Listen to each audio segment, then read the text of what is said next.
We continue, and we have the great privilege of being able to continue the Steve Miller Educational Day with the keynote discussion. And just a few words of introduction. Really can't thank everyone enough for joining us. Of course, this is held proudly and lovingly in the memory of Dr. Steve Miller. Special thanks go to Dodie Meyer and her family, the Steve Miller Educational Day Event Committee, which of course includes Dr. Meyer and other leaders and innovators and those with extraordinary vision on this campus who plan the event annually, and I can't thank all of you enough. I certainly want to recognize those at the Arnold P. Gold Foundation, some of whom are with us virtually today. The foundation, of course, has generously supported Steve Miller Educational Day for many years. Fittingly, of course, Dr. Miller was the holder of the Arnold P. Gold Associate Professor of Clinical Pediatrics during his time as Director of Pediatric Emergency Medicine here at the Morgan Stanley Children's Hospital of New York-Presbyterian. And well, where he also, of course, was the Director of Pediatric Medical Student Education that we heard so much about this morning.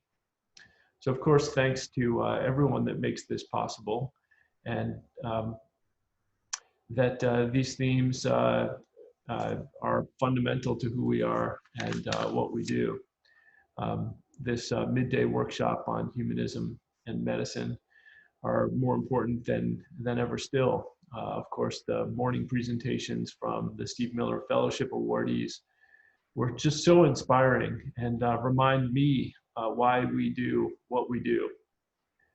Of course, these events are a vital part of what we are here and also what we can bring more broadly. And again, I thank everybody who has contributed to make this possible, to the Steve Miller Educational Fund, and encourage those who are inspired to do so.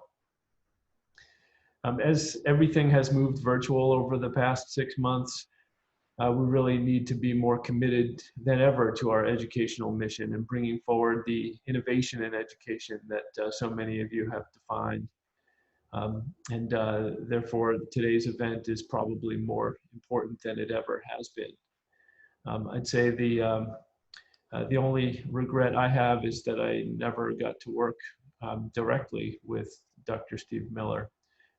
That said, of course, I feel like I work around him, for him, and in his image. And I know that's something that many of us aspire to be. Before getting to our keynote speaker, and of course we are so privileged and honored to be with him today, I'll turn to our own chief resident, 50% of Dr.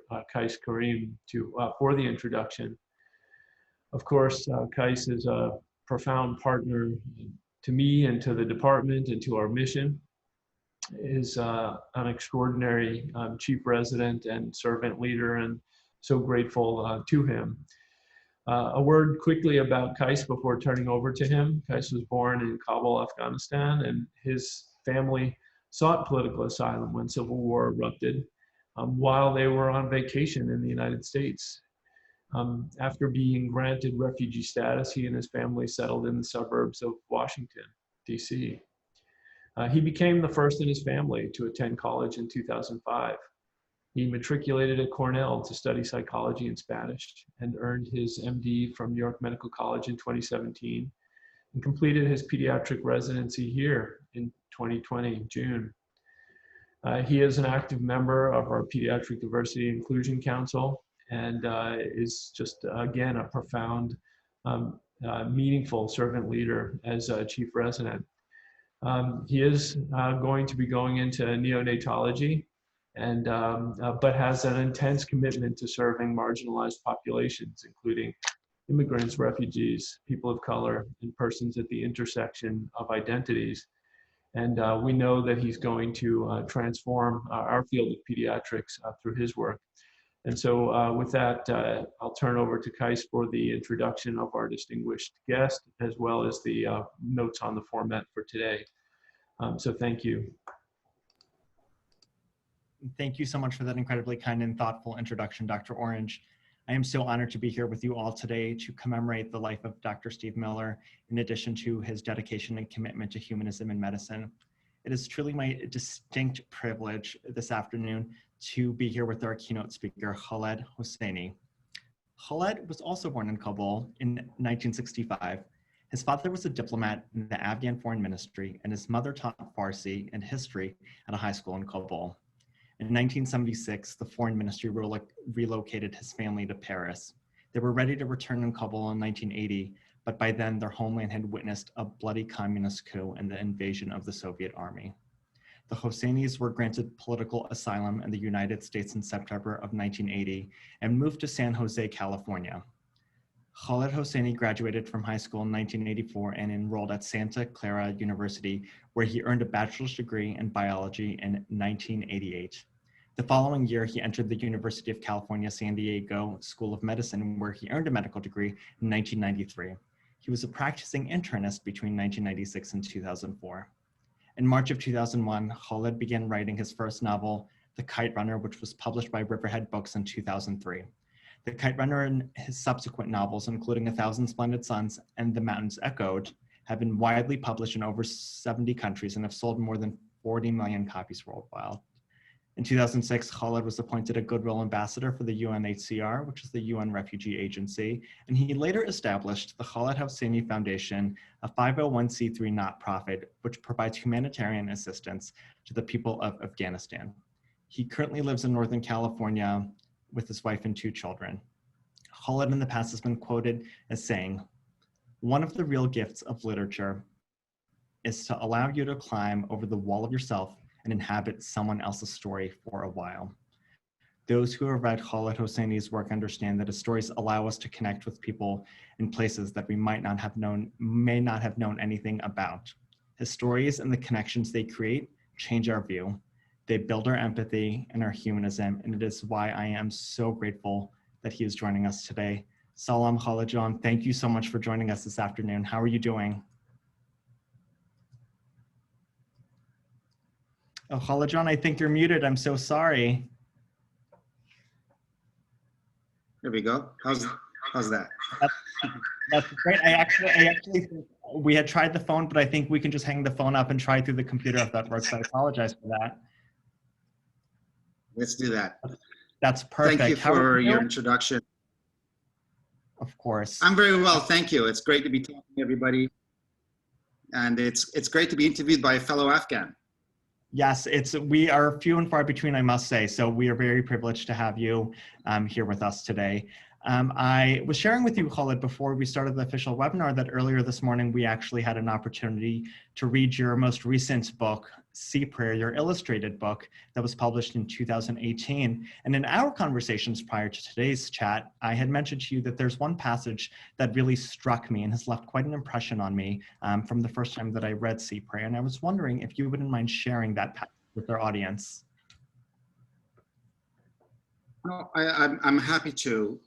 Just to, it's a pleasure to be here, a pleasure to talk to everybody. Thank you for the very kind words. I'm going to read a small passage from Sea Prayer, and just to set it up, this is a story of a father and his son. They're both from Syria, and the story is taking place over a span of a brief evening at night. They're on a beach. The son is sleeping in his father's arms, and they're on a beach alongside other migrants and refugees, and they are waiting for morning when they will board a smuggler's boat to try to make it to Europe. And these are the father's thoughts delivered in a kind of a poetic monologue to the son as the boy sleeps. He says, "Your mother is here tonight, Marwan, with us on this cold and moonlit beach.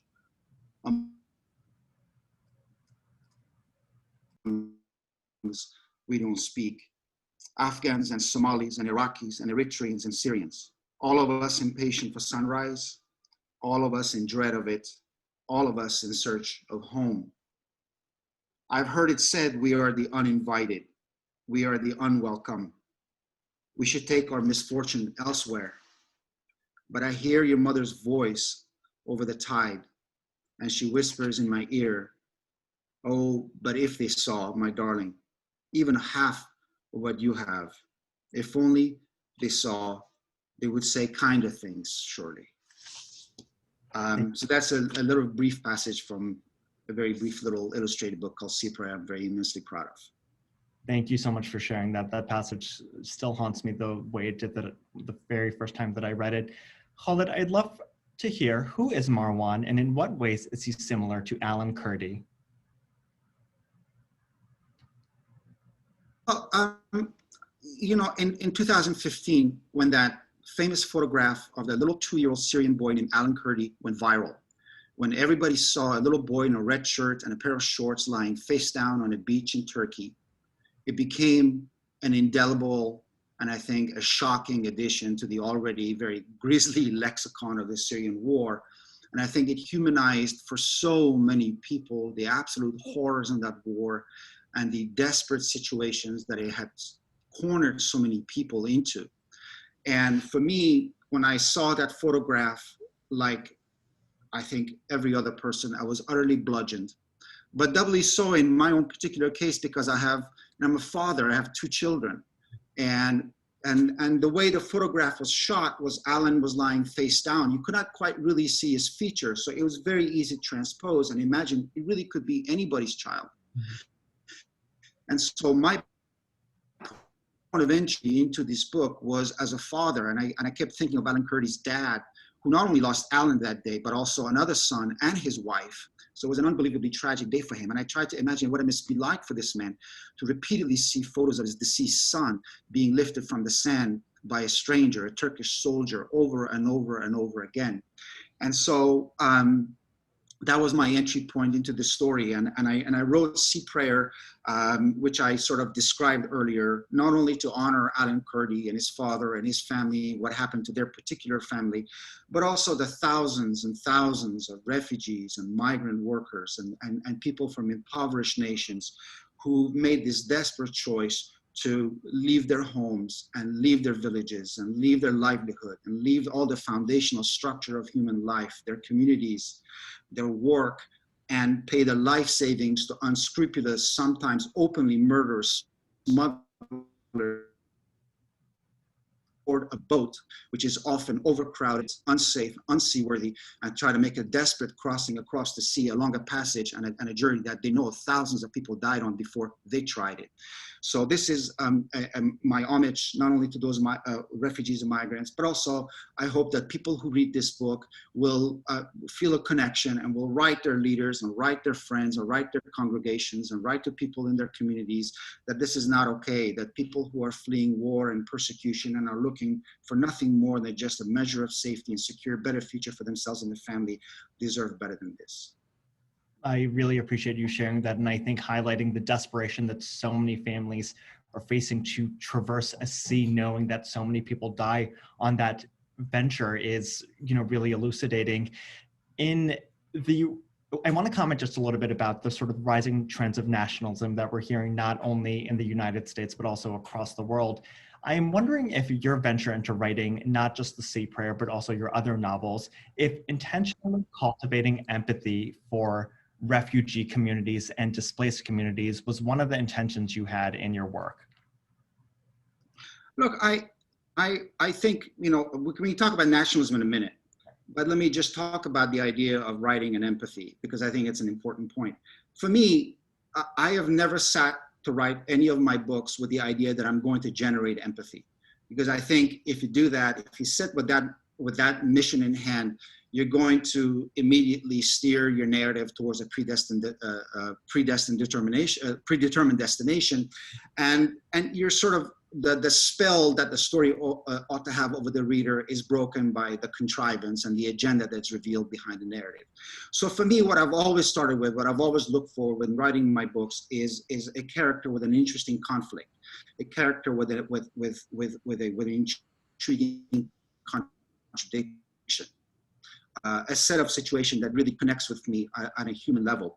And I try to sort of work that out for myself and delve into that individual human story and drama, hoping that if I do this well, as Hemingway says, if it's done well and if it's done honestly, that you will see that people will respond and people will feel a connection, and that sort of that feeling of empathy, that feeling of empathy will come. But it's not something you can set out to do. My primary goal has always been to tell a story that really connects. On nationalism is a whole other issue. And what I find is at the root of so much of the tide of nationalist, anti-immigrant, anti-refugee narrative that we are seeing, not only sweeping across Europe, but unfortunately in this very country itself, representation of who refugees are, why they leave home, and what they want. There are, very willfully perpetrated myths about refugees. For instance, that they are a threat to our society, that they're dangerous. The reality is the vast majority of refugees are women and children. Mm-hmm. There are people who worked in garages, who worked in clinics, who worked in law offices, who were teachers, whose lives were disrupted by forces that were well beyond their control, and they abandoned their lives and made a run for the border. The nationalists say that, look, the refugees want to invade our country and they want to take our jobs. This is really another myth. If you look at refugees, by and large, where they go is neighboring countries. They leave their home and they go to neighboring countries. Less than 1% of refugees ever make it to Europe or the United States. The vast majority of refugees, to the tune of 85%, live in neighboring countries to their own. They live in places like Pakistan. Fellow Afghan refugees, millions of them have lived in Pakistan for decades. They live in places like Uganda, in Lebanon, in Jordan. And they live there close to home in hope that one day the fighting will stop and they will be able to return home. The real damage of nationalist dialogue is that it gives those countries an out, a way of shrugging off their responsibility. The global displacement that we're seeing now, 79.5 million displaced people, more than the population of the UK, 26 million of them are refugees, 40% of them are children. Where we're seeing this unbelievable displacement crisis, this is a global responsibility. Mm-hmm. We all ought to be sharing the burden. It ought not to fall on a handful of developing countries have very serious socioeconomic problems of their own, especially in the age of climate change and COVID, to look after the well-being and protecting millions of displaced people. We ought to be sharing the burden with them. We ought to be investing in those countries. We ought to be standing in solidarity with them. But that's not what we're seeing happen. What we're seeing is a fortress mentality, the nationalist mentality, America first, and that's unfortunately detrimental not only to refugees, it's deeply detrimental to the United States itself, because it assumes that refugees are a burden. Well, they're not. Refugees are not opportunists. And I'm sorry to sort of go on about this. This is an important point. Qais, you came here as a refugee yourself. I'm sure your parents, like mine, were beautiful examples of the refugee ethos, which is to be community-minded, to be hardworking, to become self-reliant, and very importantly, to contribute back to the host community that welcomed you. So refugees in this country, they're librarians, and when we close the door through this nationalist agenda to refugees, we close the door to that potential and we do ourselves a disfavor. I so incredibly, of course, agree, and you highlighting the moral imperative that we all have in the face of rising nationalism is so important to hear. I want to talk about, you highlighted my own displacement, and I know that you also are a displaced person. Marwan is a displaced person, and Alan Kurdi was a displaced boy. With displacement, there comes an inherent loss of home, and as a result, for refugees and immigrants, this concept of home can oftentimes be quite complex. So I wanted to get a sense of, what does home mean to you, and where is home for you?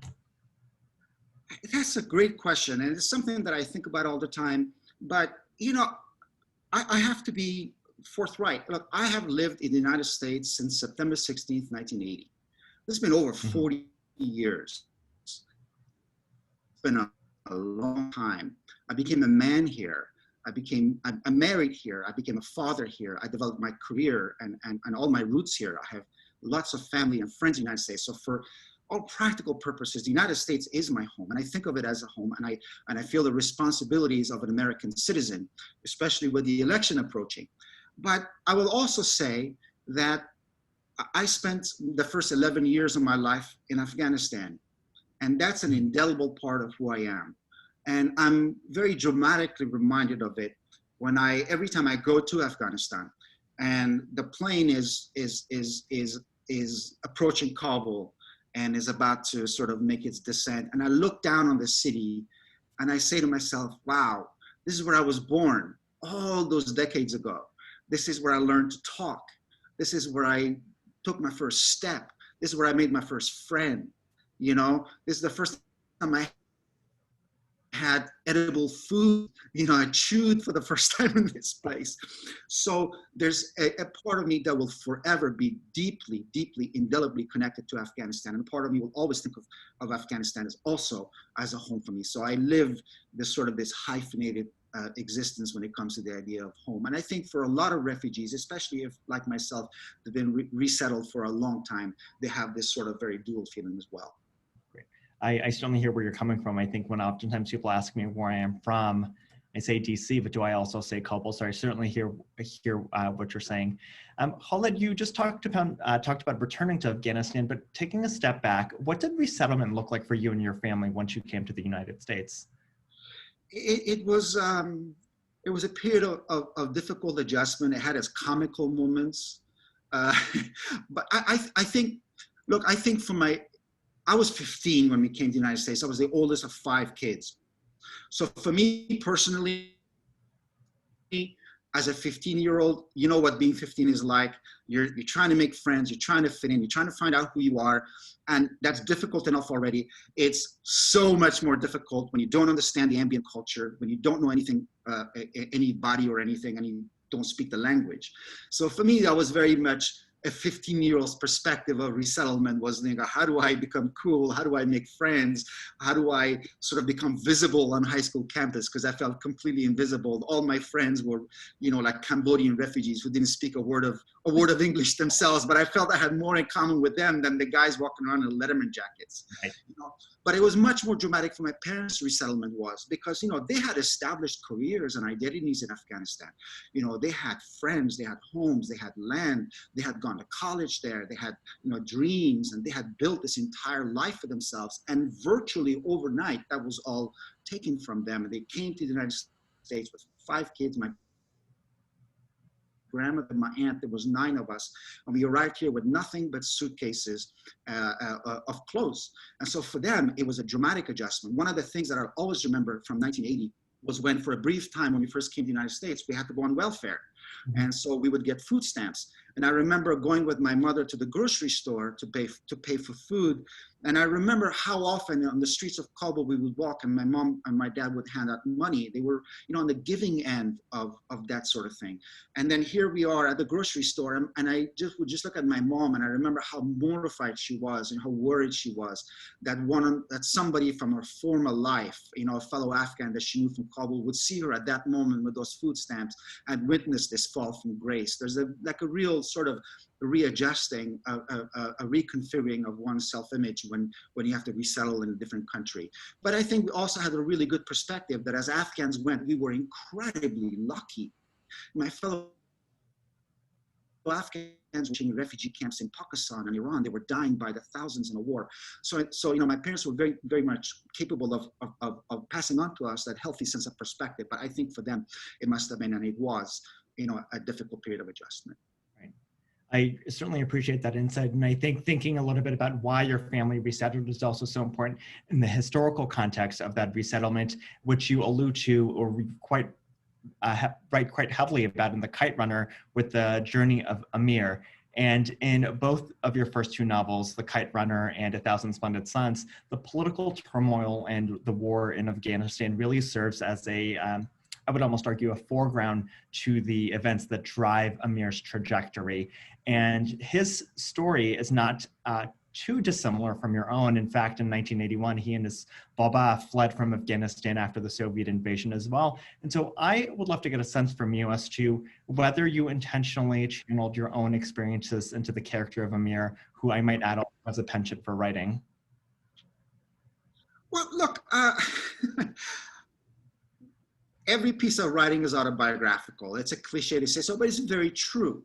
At the end of the day, you have a pool of insights, of experiences and feelings and understandings from which you can draw to create a story. The Kite Runner, that first novel, like many first novels, I think lean more on the autobiographical elements than my subsequent books. I share a lot with the main character in that book. Not so much what happens to him and what he does. That part of it is pretty fictional. But I live like Amir did in an Afghanistan that is virtually forgotten. Mm-hmm. You know, I was born in 1965. I had the privilege of living, I say the privilege of living in Afghanistan until 1976. It was a vastly different place then. And growing up in the country before the wars began. So the first third of the novel, when Amir and Hassan are living in that pre-Soviet war in Afghanistan, is, you know, that setting, that milieu is virtually verbatim from my own life. I lived in that same neighborhood of Wazir Akbar Khan. I went to the same school as Amir did, the school called Istiqlal. I went to the movies like Amir did, and I was like a budding cinephile like he was. I loved writing from an extremely young age. It was my first love, and I wrote short stories. In The Kite Runner, for those of you who haven't read the book, I'm sorry, I'm gonna make a small allusion to a part of the book. Although if you haven't read it, you probably deserve it. There's a passage in the book where Amir writes his friend Hassan a little story about a little cup. If you drop tears into it, it turn into pearls. I wrote that story. I must have been 9, and I remember reading it to my dad. So I recreated that story for The Kite Runner. So there's a lot of that book. The second section of the book is the exile experience, the immigrant experience. Amir and his father flee the Soviet war in Afghanistan and come to the United States, where the father is working in the flea market. Well, that flea market is very much from my own life.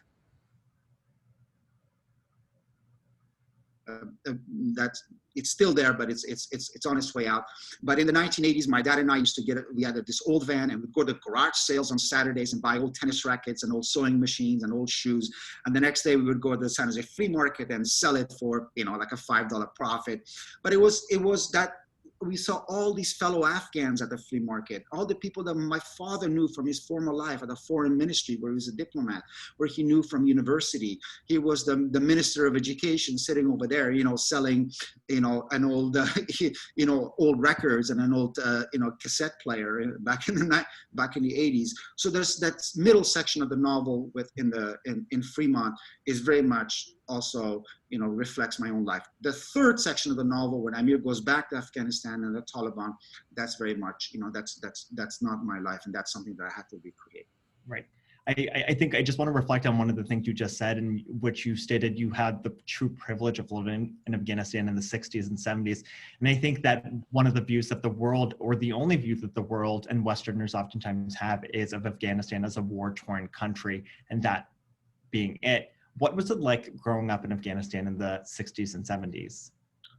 It was nothing like what people think Afghanistan is. Like, you say the word Afghanistan, what do people think? They think drug trade, they think bin Laden maybe, they think the Taliban, they think corruption, they think an endless war, they think of Afghanistan as a pebble in Donald Trump's shoe that he wants to get rid of, you know, unfortunately. The reality was that in the 1960s and 70s, Afghanistan, at least from my own perspective, was a wonderful place to live. You know, it was a country where there hadn't, a gunshot hadn't gone off in decades. You could leave your home and leave your door unlocked, and nobody was going to break in. It was a country where there was slow march towards modern. You had women working in universities, in the government. You had women as lawyers and doctors. It was a country that was trying to find its way. It was sort of being pulled in two directions. On the one hand, from the West, with France, Germany, the UK, the United States making investments into the country. The school that I went to was built by the French. And on the other hand, the Soviet Union, that saw Afghanistan its own strategic interests, would invest into the country and build apartment complexes and airports and so on and so forth. So Afghanistan benefited from that. And so I have, like, you know, unlike unlike most children now in Afghanistan, I had a really lovely childhood in Afghanistan, and I was privileged to live in an era that I was able to see the country at peace. Conversely, that means that witnessing what's happening in Afghanistan now, what has happened in Afghanistan now for decades, is particularly painful for me because I have that contrast in my mind. I appreciate you sharing that. As someone who was born there in the late 80s, the only view that I have is the one the world has, frankly. But I want to sort of take that experience and translate it a little bit more broadly to the experience of refugees and displaced people at large. And I think one of the things that Westerners often view as the experience of refugees is sort of a monolithic experience and an experience that is universally filled with strife. However, one of the things that I noticed that you do in your work, especially in Sea Prayers, you really talk about the vibrance that refugee lives can entail when you so beautifully described Marwan's father's life in Homs in Syria. And I wanted to, I was wondering if that was something that you intentionally did in your work in highlighting the vibrance of the lives that refugees lead to sort of break up that monolithic view. Yeah, I mean, you know, it's not like people are born refugees. They don't come with name tags that says refugees. There's no genetic difference between refugees and normal people. You know, Russ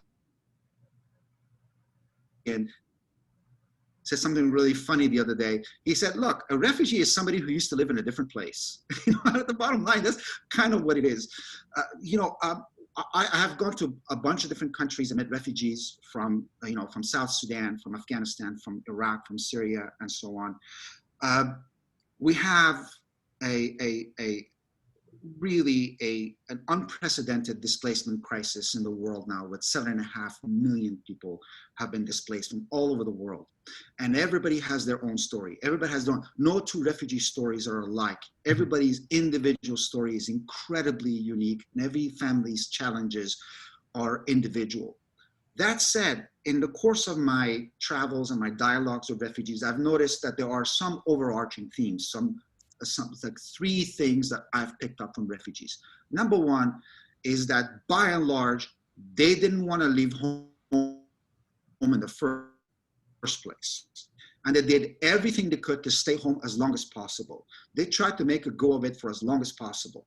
And only when the conditions become utterly untenable, when the threat of violence to themselves and their families became too imminent, that was when they made the painful decision to leave behind their homes, their livelihoods, their communities, their jobs, their families, their friends, their neighbors, and make a run for the border. That's a decision that nobody makes lightly, and it's a painful calculus to have to go through. Number 2 is that the story of the refugee revolves around a perpetual quest for self-reliance and dignity. Nobody wants to be a burden on another people. Nobody wants to be thought of as somebody that you have to look after. You know, even in the incredibly constrictive and artificial setting of a refugee camp, when you go inside, you see people making these, I think, very moving lunges at a simulation of normalcy. They will open a tiny little grocery store. They will open a small beauty shop. They will have a little butcher shop. Some emulation of a return that I matter, that I make a difference in this world. I have a purpose. I'm a human being, and I can contribute to the world. That's a perpetual. Number 3 is an undying desire to go home. You know, this is another one of those myths that refugees want to invade the West and they want to come to Canada and take your jobs. No, what they want is they want to go home. You know, that's why they stay close to home. They stay in countries that surround their own countries to the tune of 85%. Why? With the hope that one day the fighting might slow down just enough for them to return back to their countries and rebuild their communities. I remember this wonderful thing that a Syrian refugee said to me. He said, you know, everybody talks about, I don't care. Even heaven is not home. My heart, my home is back there. And fellow Afghans, and you and I know, fellow Afghans have never hesitated to voluntarily repatriate as soon as they believe that the conditions were even remotely close to safe. And that's something that I've seen again and again and again, no matter what you're talking about, Afghans or Syrians or Iraqis or South Sudanese. Right, I wholeheartedly agree with you. And it's so interesting to sort of get your insight as someone who is, through your humanitarian work, been afforded the opportunity to travel all across the world to meet refugees and displaced people in all different communities. And I know one of the things that was surprising, your career has taken you a few different places. Many of our audience members would be surprised to hear that you were a physician, which is not something that oftentimes people know, but you're also quite a bit of a humanitarian and an advocate. And I'd love to speak to your experience as a Goodwill ambassador for the UNHCR, the UN Refugee Agency. I was wondering how you became involved in that. Well, in 2006, the UN Refugee Agency, UNHCR, reached out to me and said, "We want to give you an award." So they know exactly how to get you. So I knew it. Obviously, I knew that there was a story behind that. And what they said was like, "Look, we want to partner with you, and we want you to be one of our spokesperson with refugees." And for me, by then, this was 2006, and by then the Kite Runner was well established as a book, and I was working on my second novel, but I was looking for a way to translate my success as a writer into something more enduring, more meaningful for myself personally. And so I felt this was such an amazing and perfect fit, because my family came to the United States as refugees. Mm-hmm. We were very lucky because we happened to be in France when the United States, when the Soviet Union invaded Afghanistan. So we resettled from France to the United States in 1980. But millions of my fellow Afghans were not as fortunate. They died in the war. They fled across the border, grabbing their bags and just a few belongings, and lived for decades in refugee camps in Pakistan, where their children were born and raised. And so for me, watching this massive the massive displacement of Afghans from the distance, Afghanistan was the most refugee producing nation in the world until Syria took over that unfortunate title.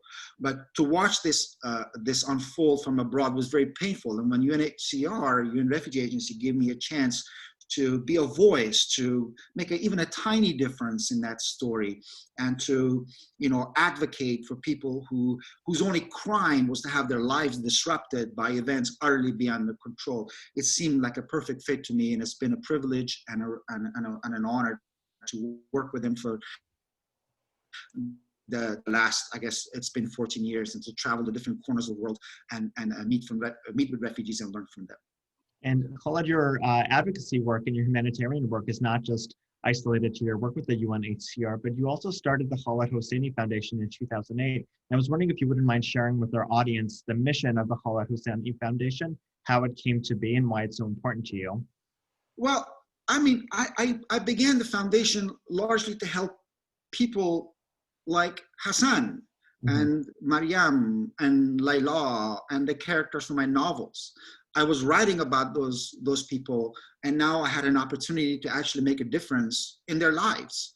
Mm-hmm. So my wife and I sat in 2008, and we just decided that, look, the two most vulnerable, most neglected, sidelined, disenfranchised groups in Afghanistan are women and children. Mm-hmm. They're the ones that have suffered a brunt of violence, the displacement, the economic collapse, and the chaos that has happened in Afghanistan. They have always paid the high price. So our foundation is geared towards reaching out to those two populations and to focus on healthcare, livelihood, and education. So our foundation supports existing NGOs that have feet on the ground in Afghanistan. They reach out to us and ask for grants to conduct project A, B, or C. And we vet them quite thoroughly. I'm very proud of that process. And then we will grant the project. So we, for instance, the kind of work we've done is, training midwives in rural areas to help with delivery, funding the purchase of ultrasound machines in remote clinics so that women can have prenatal care, funding schools in remote areas where girls have virtually no access to education. We granted this group that work with kids in their rug making industry. Afghan carpets are gorgeous, but they're largely made by children who sit there for hours and hours and work, and they're often deprived of childhood, they're deprived of an education. And so this group took these children off the street and made sure that outside of work hours, they had education, they had food, they had time to play, and that they weren't exploited. So the foundation is an extension of myself and what I care about, and it's a way of me of extending the personal blessings that I've had as a result of the success of my books to a country and a people that I will always care about. And I would just like to share with our audience that if they're interested in learning more about the Khaled Hosseini Foundation, you're welcome to go to khaledhosseinifoundation.com and donate if they are able to.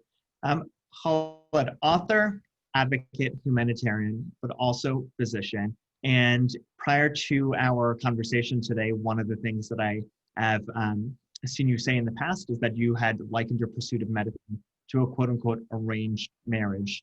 Can you tell us a little bit more about that arrangement and your how that allowed you to pursue your transition to authorship in addition to advocacy, or how it informed your decision to do those? Yeah. Look, I said that because when I came to the United States, I was 15, but like many immigrant and refugee families, as you know, that where the children are raised here, they essentially have three career choices. The holy, trifecta, which is medicine, law, engineering. There's really nothing else. I always loved writing. That was my first love, but I could hardly go to my parents and say, well, thank you for abandoning your home, and thank you for making this sacrifice largely for the sake of us children. But I would like to now take the sacrifices you've made, and I would like to pursue, creative writing. This did not seem very responsible. I was a very sensible kid. I was the eldest born, that was the firstborn. And so for me, law and engineering just didn't apply to me. So for me, I chose medicine. And I wish I could say I chose medicine because, I had this amazing transformative experience when I was a kid. I went to the ER and the doctor treated my grandmother so well that I said, that's what I want to do. And it wasn't really quite like that for me. And I found that out on the first day of medical school when you meet all your classmates. And when I went around the class and I was meeting my fellow classmates, I realized, wow, for a lot of them, this is the culmination of a lifelong dream.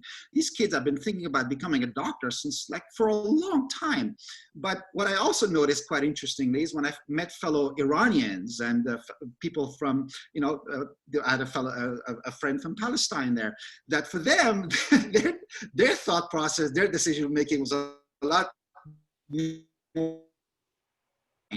Medicine was a way of establishing yourself in the country, of making something of yourself, and make sure that you have a stable future and providing foundation for your family and your children. That's why that's why I kind of say medicine is kind of like an arranged marriage for me, because I kind of set it to contrast it with writing, which was something that I loved.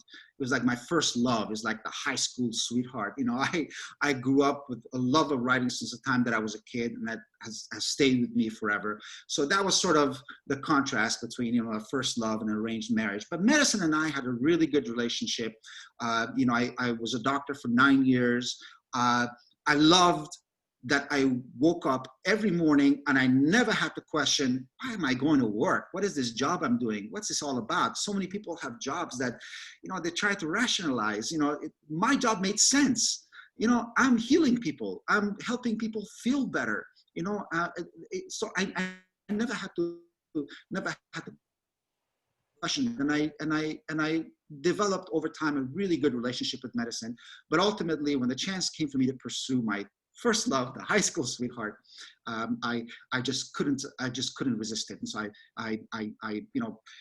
it wasn't like I left medicine to become a writer. It's more like I wrote the Kite Runner while I was practicing medicine. I wrote it between the hours of 4 a.m. and 7 a.m. I just woke up early and wrote, and I went to work and saw my patients. I continued practicing medicine for a year and a half after the Kite Runner was published in hardback. But what I found was, especially after it came out in paperback, and suddenly I was going to Starbucks, I was going to the airport, I'm sitting on a plane, and there's people literally sitting next to me reading this book, which is really weird. What I found was that increasingly my patients were coming to me, and the 20 minutes that Kaiser gave me to look after their heart failure and their diabetes and their hypothyroidism, I was discussing Amir and Hassan and the Kite Runner and I was signing their books and taking a picture. And at some point I said, I'm not sure this is very good for my patients. And so I decided to take a year off from medicine to write my second novel. At the end of that year, I still wasn't finished. So at that point I went ahead and decided, and then sort of became a writer, but it was never like a conscious decision. Right. You talk about sort of the limited time that you have with patients, and I sort of want to combine your two passions of, your passion of writing, but also your career in medicine. And I think one of the things that we as physicians here in our community are hearing, especially in 2020, is how impersonal medicine has become, especially in the face of COVID. And the irony of that is ultimately we are hearing the stories of our patients and sharing them with our colleagues, and yet this doesn't seem to be enough. How do you feel that we can take principles of storytelling to better share the stories of our patients, or to acknowledge the humanity of their experiences to in turn make medicine more personal? I go back when I was in med school and when I was in training, and I'm going to exaggerate a little bit just to illustrate the point, but I largely emerged from my experience as a student and resident intern with the idea that the clinical encounter is a meeting between an unhealthy body and a scientific mind. And that was a disservice, I think, both to myself and my patients. Because obviously, patients aren't just bodies. They aren't just organs and tissues and fluid. They live complex lives that's centered around meaning and metaphor. They have complicated relationships with their bodies. So I think my experience was that medical training in this country, and I admit I have not kept up with the literature in the last few years. It may have changed, but certainly upon my own reflection as in my own training, medical training was really who were sophisticated in biological intervention, but out of touch with the human and personal aspect of the care that they were delivering. The focus was often on disease, the biological processes where the body breaks down, as opposed to illness, which is, the very complicated economical, social, emotional, racial, psychological lens through which people actually experience disease. And so for me, I felt like those things in my own training were handled, I don't want to say as afterthoughts, that's not fair, but they were definitely a secondary aspect of my training as opposed to a seminal piece of the healing relationship between physician and doctors and patient as they should have been. And that sort of like takes us to this idea of storytelling and writing, as a tool for effective medical practice. And I think there's a really good place for it. I think, both, writing and medicine allow you to experience what another person's thinking, what another person is going through. This expand your sphere of awareness. And so there's a growing body of qualitative data to suggest that, yes, we should be sharing our patients' stories. We should be sharing our own stories. We should be writing it down, whether it's in diaries or lay exposition or, a diary of your training. Not only because it gives you an emotional outlet and improves your self-awareness, but also because it leads to a more intimate, a more empathetic, compassionate, authentic relationship with the patient, which ultimately, at the end of the day, is critical to the physician's own wellness and sense of professional satisfaction. And those are things that I had to learn on my own in practice. It's so incredible to hear you say that, especially on today's Steve Miller Medical Education Day. And I think Dr. Steve Miller is someone who would wholeheartedly agree with the sentiment you just expressed. So I want to thank you for that.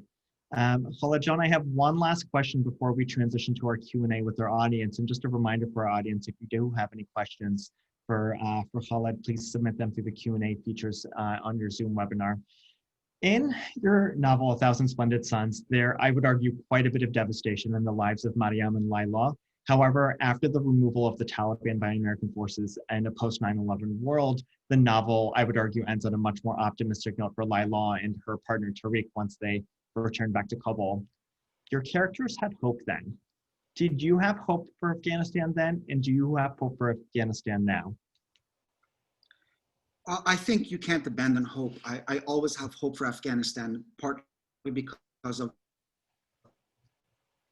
what I said earlier, because I'm just indelibly bound to it in many ways.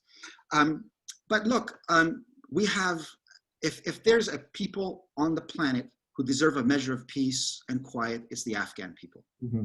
You know, we are now talking about over 4 decades of conflict, of displacement, of economic ruin, of the collapse of institutions, of chaos, of criminality that's been committed with utter impunity, with disregard for human life, the suppression of women's voices. This has been going on now for decades. So if there's any people on the planet who deserve, a better, is the Afghan people. And we have a peace process that's undergoing right now.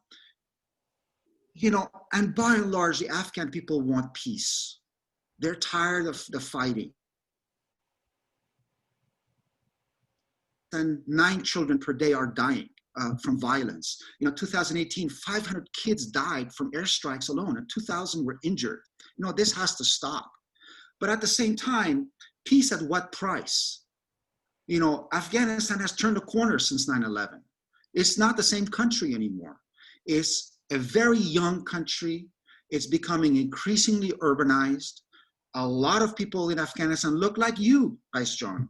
They're young professionals. Mm-hmm. There are people who are interested in the environment, in social justice, in women's rights. Why? Because they have access to the outside world through technology. They're on social media. They're on the internet. They know what's happening outside the world, and they want a piece of it. And who can blame them? Mm-hmm. And they are the greatest portion of the Afghan population, and their voices have to be heard, and that includes women.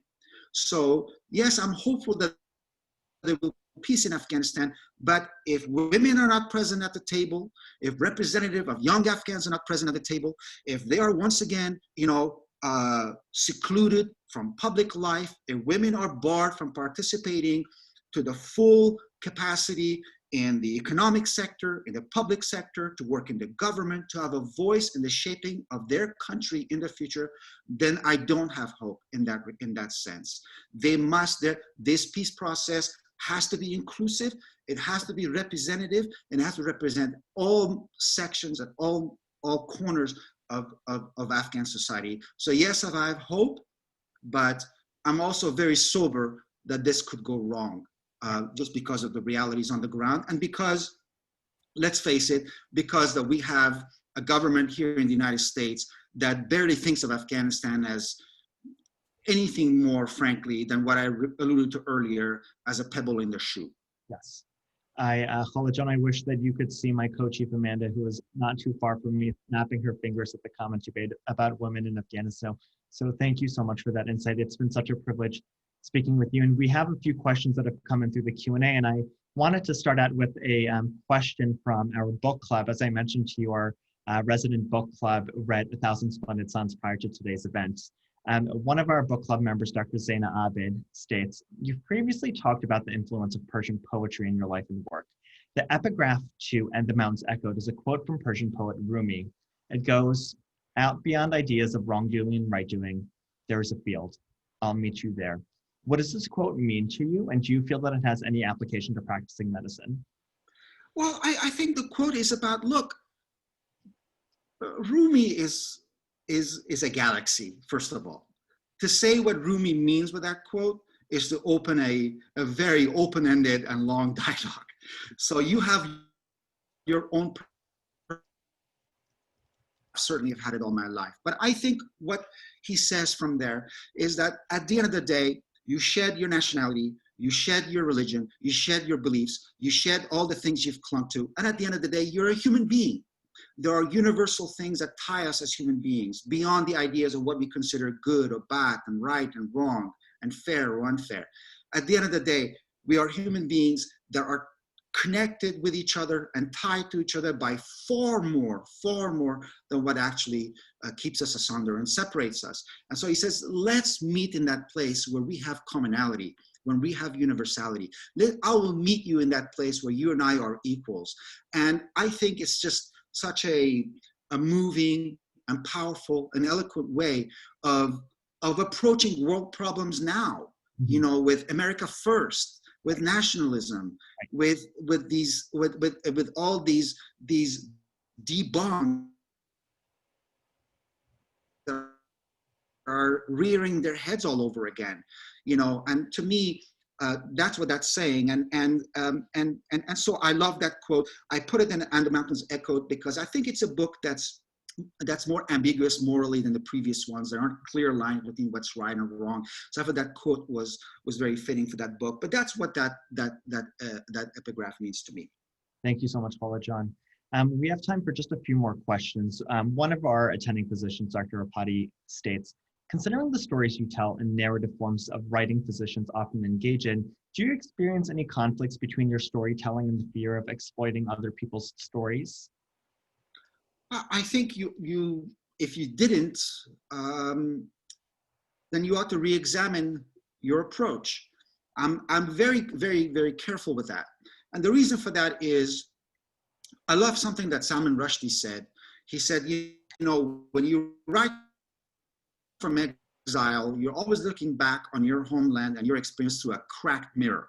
You know, so for me, I was very conscious of the fact that I am writing as somebody who was largely spared these cycles of devastation and violence and loss that were visited on countless fellow Afghans. And so for me, it's very important that I write authentically as who I am, and not try to portray myself as part of that picture. It's also very important for me not to engage in some form of poverty porn or, you know, persecution porn. You know, so when I wrote 1,000 Splendid Suns, for instance, that's a brutal book. There's a lot of difficult things happen to it, and one can almost get the sense that, oh my God. But the reality is that if you actually go to Afghanistan, and I wrote that book after a 2-week visit to Afghanistan, and I spoke to a lot of women, I spoke to a lot of people, the reality is so much worse than what I wrote about in the book. The events virtually everything that I write in the book comes from some story, some anecdote, some allusion that I heard to in Afghanistan. So it's very much based on reality. But I was very careful not to write it in some way that makes it look at poor Afghans, or, you know, to exploit it, but to rather to show, look how resilient this country is, look how resourceful Afghans are, look how, despite unbelievable challenges and violence and just unimaginable hardships, Afghans have made a commitment to maintaining hope, to survival, and to maintaining a sense of dignity and a hope for a better future. Thank you so much for sharing that, Khaled John. I think we have time for one more question, if that's okay with you. We have quite a few in the Q&A. I appreciate everyone's participation today. But I'd love to highlight the question of Dr. Rita Sharon, who is one of our narrative medicine true pioneer in the field. And her question is, how important do you think it is to train physicians and trainees in the craft of writing, fiction writing workshops, medical journalism workshops, poetry workshops, etc.? We do this here, but I wonder what you think of its value in achieving your goals of empathic care. In terms of writing? In terms of writing, yes. For physicians. I think, you know, and as I said earlier, there's a growing body of qualitative data out there that's a healthy thing. You know, there was a study that came out that said that people who read literary fiction are more likely to be able to feel empathy and connection with other people. And we know that through through confronting these stories, that we can find a human element in them. Look, we are privileged. You know, medicine gives you this unbelievable and unique privilege to witness humanity in its full breadth and in its full diversity. You know, when you're a doctor on a daily basis, you are in the flow of humanity, and you get to see on ground zero how people experience and see pain and joy and sadness We see people very often at those moments in their lives when the existential big questions have risen to the fore, love, life, death. And I think that if we write about that, even if it's just for ourselves, if you write our experience as practitioners or what we're experiencing in the office, in the examining room, not only I think that allows us to be more reflective, gives us an emotional outlet, but I think it contributes to the betterment of our own. That when we have a more empathetic and more authentic and more dynamic relationship with our patients, ultimately that results in our own sense of well-being, in our own sense of professional reward and satisfaction.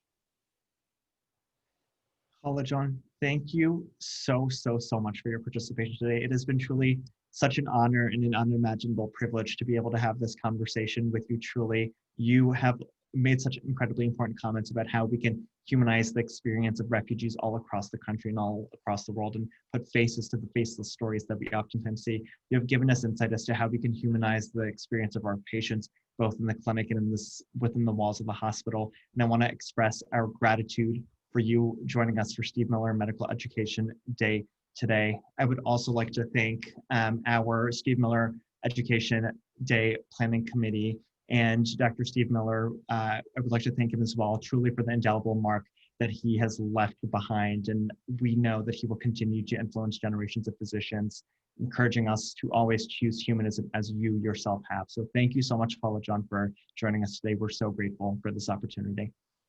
It was an enormous pleasure to join. Thank you for everybody who came in. I'm so glad that these issues are part of a conversation in the medical community. I think they're necessary. I think they're indispensable.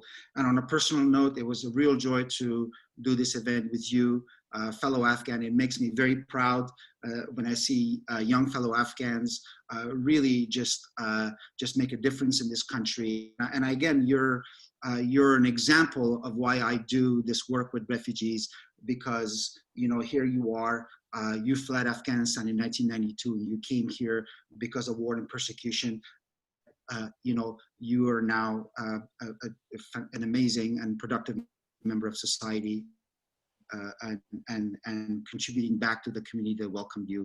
So thank you, and thank you for everyone else for tuning in and listening to me. Thank you, Khaled.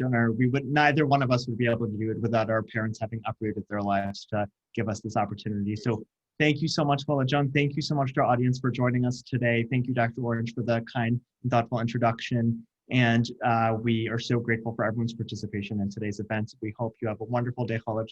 Thank you again. Bye.